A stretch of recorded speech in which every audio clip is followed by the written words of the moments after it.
Welcome to Dyson Sphere Program. My name is Nilaus, and today we are back here with another masterclass that hopes to guide you through all aspects of the game, and I'm really excited about this one. This is sort of the final piece, the piece de resistance of our hub, our make everything.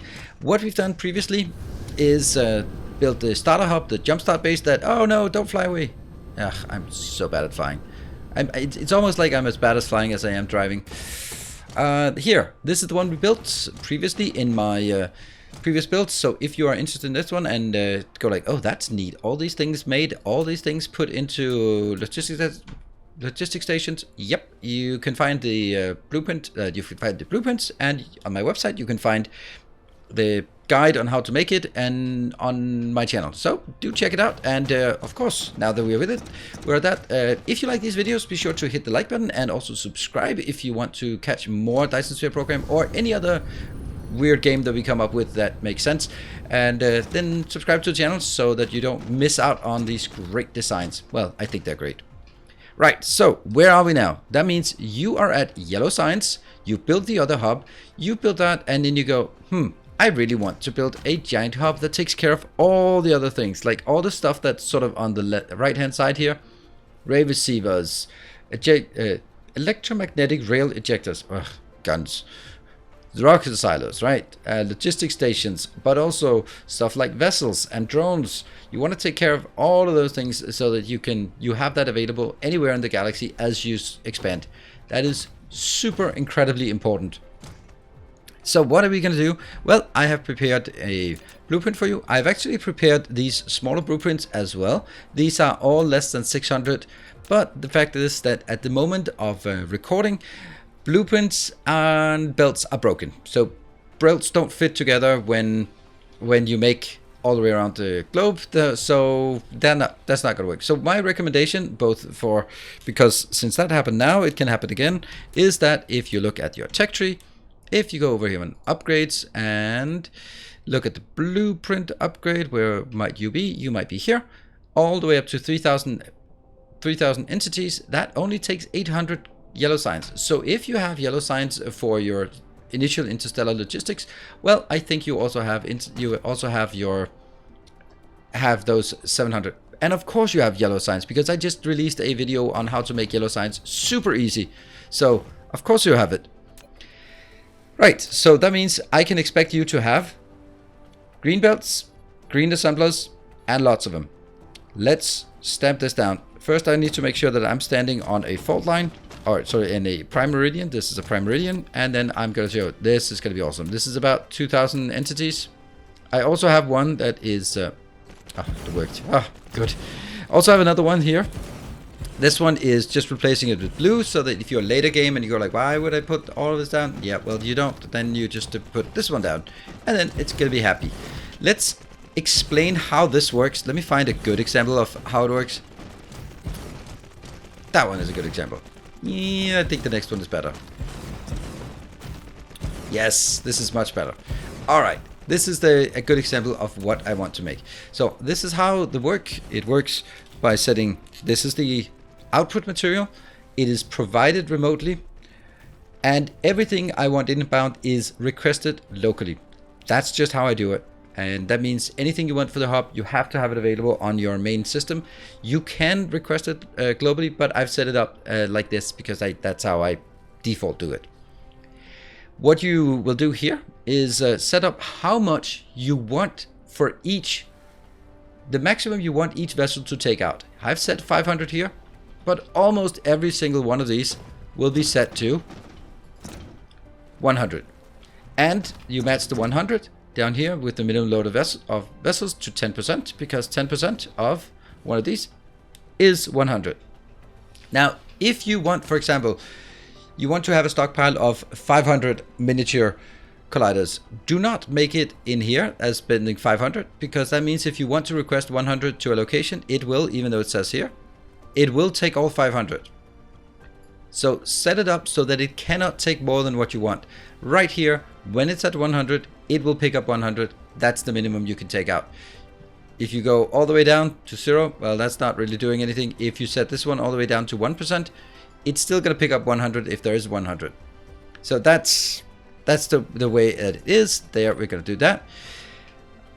What you do is then, this is why I have this box, which is not part of the network, but they put it into the box, and the box will then stream in here.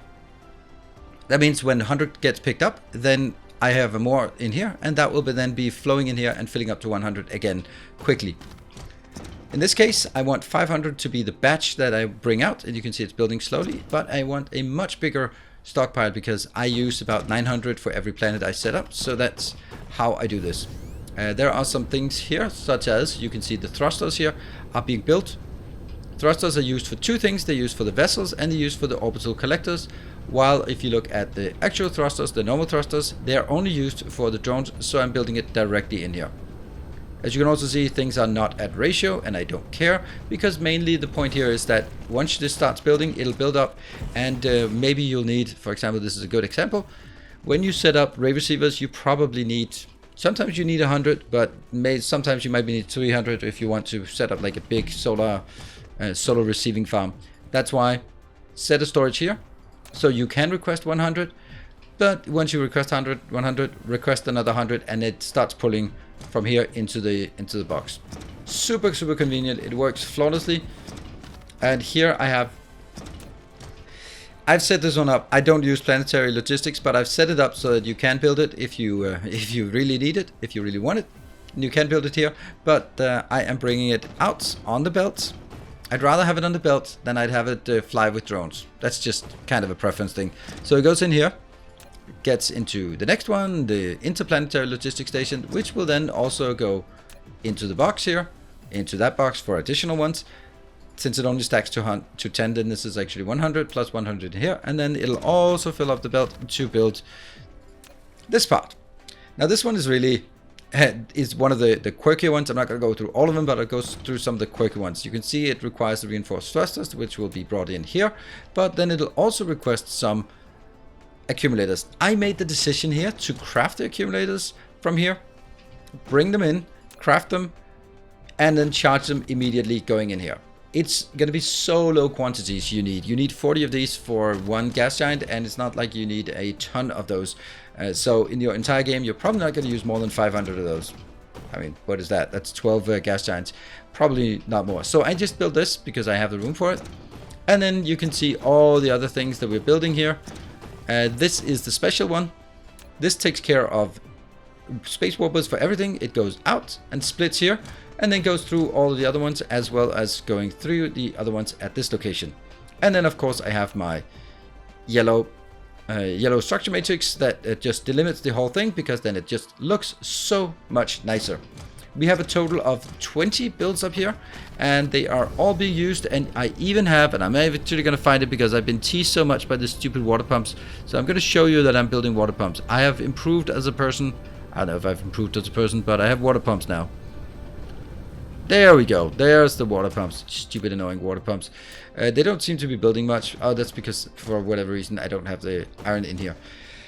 But that is basically the very short story on this one. You can see as everything here is now building. What you need to make sure of is that you have everything built on the home planet, or if you don't, then what I'm doing is I am building, this point is called my import hub, where I'm just taking things that I only build on external sources and bring them in bulk, so that they're available for local supply. That's just how I bring things in, because basically the home planet is doing nothing except just a minuscule amount of science, and aside from it's just maintaining the hubs and making sure that production is flowing.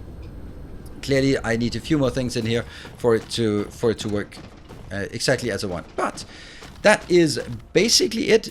I will provide the blueprints. The blueprints are in the description link. There's a link in the description below that takes you to my website. That website has all the blueprints that I have ever made for Dyson Sphere Program. They are readily available, so take them, use them, and just mess with them, improve them if you want. There is no problem there. Sometimes I see people just going like, oh, I'm sorry I stole it. I mean, I wouldn't make a YouTube video about and provide blueprints if I didn't want you to steal it. So feel free to use whatever designs here or inspiration. What I also am kind of considering, but that will be a thing for another day, I could make another row out on the outside like this. And then I could just have 40 of those, and then they could build like everything we'd we'd need. But you know, this is good enough for now. Thank you very much for watching. I hope that you have enjoyed this very short video. I think that this is it's quite simple. It takes a hell of a long time to set up, but now I've set it up, like managing all of these values here. It takes a while. What you need to do is put in some drones, put in some vessels, just go around. You don't need to put as many as I do here, but if I go around and put them in, then I'm gonna put them in on everything. So that's now the only thing for you to do is check whether you've toggled the subscription button, and then from there on it's hitting the like button, and then we are ready to go for another video here on the YouTube. Take care, and as always, stay effective.